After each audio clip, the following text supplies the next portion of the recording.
everyone, Aaron Rift here from NoDQ.com. I'm doing a short video regarding the Impact Wrestling Rebellion pay-per-view. I guess you could call it a breaking news video. I'm just going to recap a few of the top stories from the pay-per-view. There was a video to hype up the upcoming Slammiversary pay-per-view, and just like last year, the commercial featured former Impact Wrestling stars that were recently released from WWE.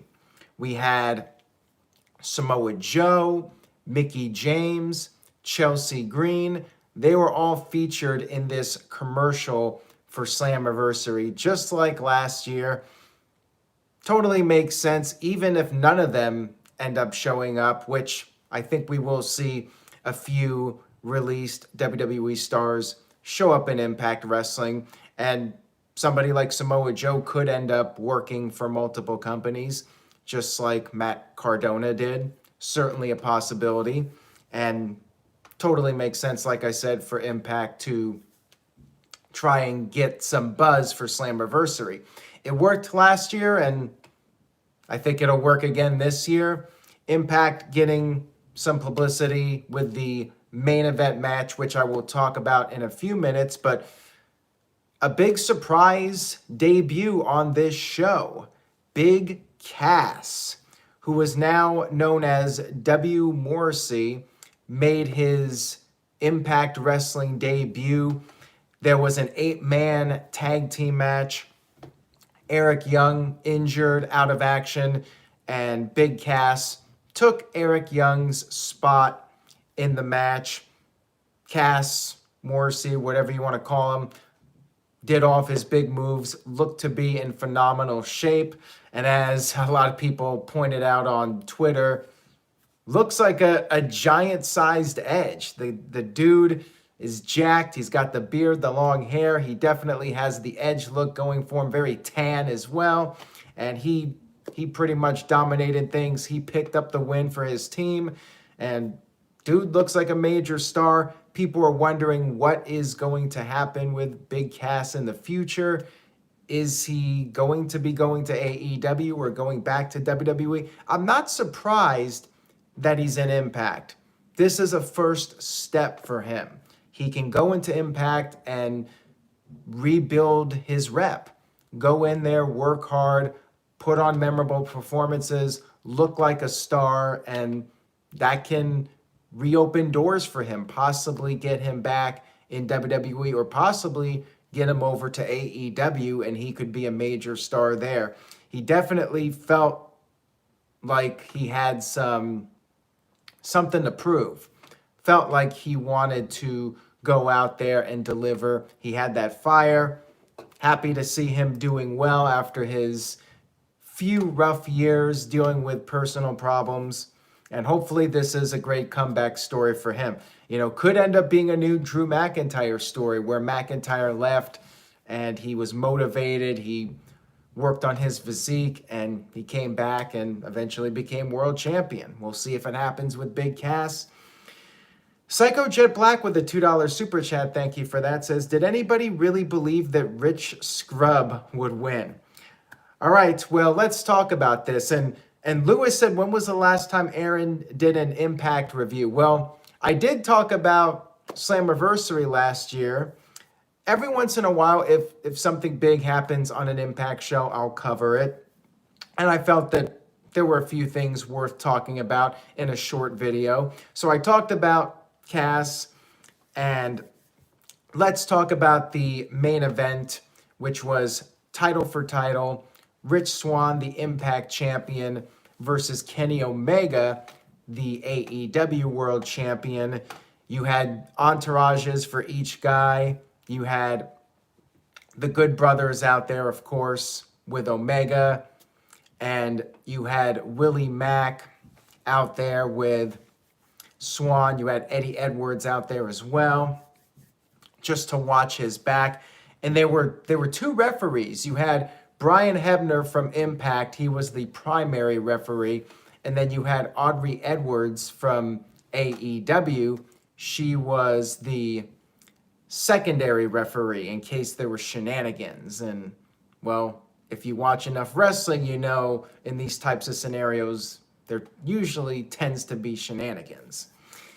You had Tony Khan present, of course, for this match. You had Scott D'Amore, who was backstage, and they kept showing him during the match, watching the fate of the Impact Wrestling World Championship and what was going to happen with that. And Mauro Ranallo was on commentary. TJS asks, how did Mauro do?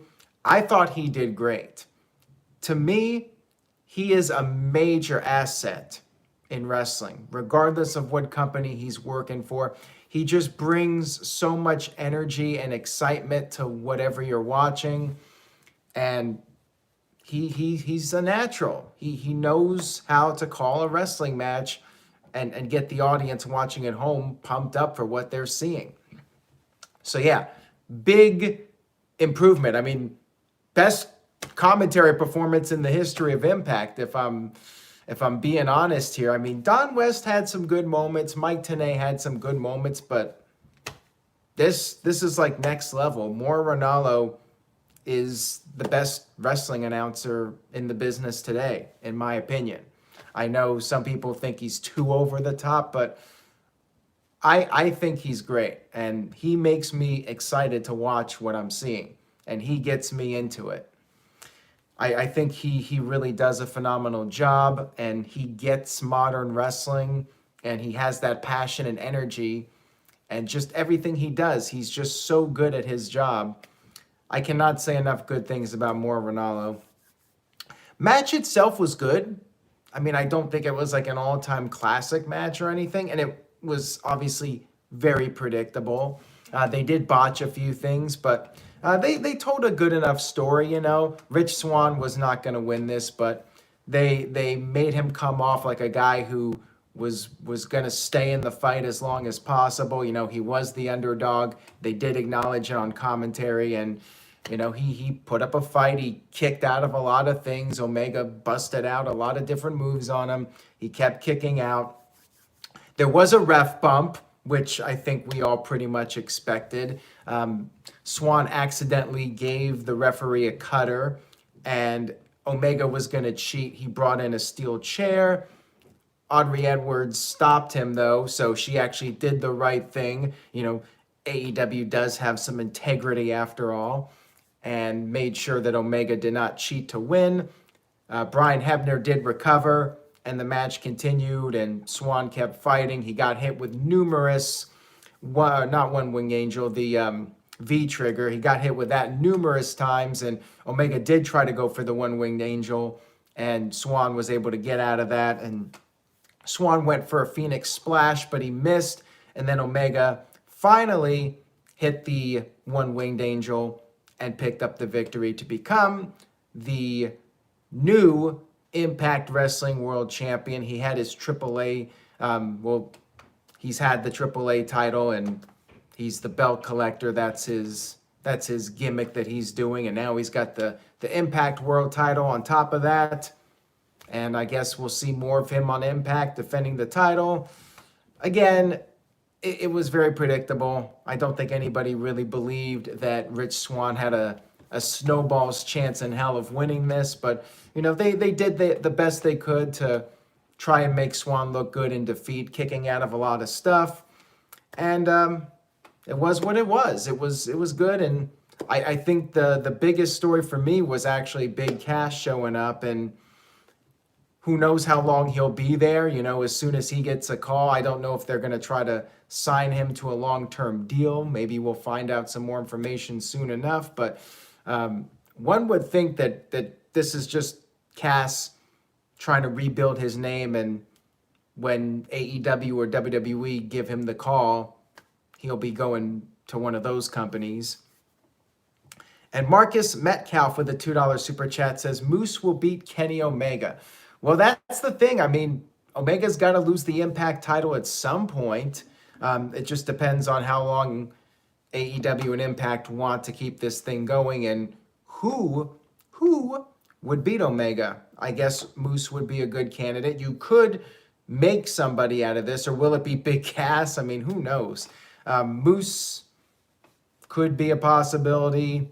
I'm trying to think who else in Impact right now could be that guy. Michael Wayne thinks Samoa Joe. If Samoa Joe does wrestle again, and if Joe goes to Impact instead of AEW, Joe could be a candidate. I think a lot of people would love to see Samoa Joe versus Omega. They got to have that with a crowd, though. Like, if you're going to do that match and Joe's going to win the title for Impact, you got to have a crowd for that. And, you know, maybe they can do something in the late summer with a crowd.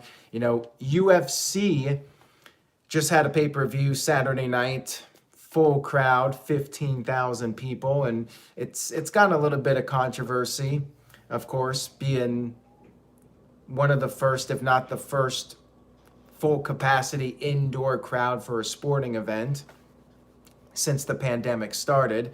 And we'll see if there's a lot of reported cases, and if not, this could open the door. And AEW, they're going to be running more people at Daly's Place for the Blood and Guts match.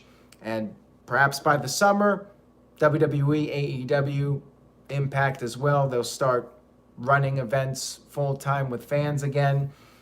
And yeah, if they do Joe versus Omega, that would be hot. That would be a big match. And Joe beating Omega, I think, is something that is believable. I mean, Joe's world-class caliber athlete.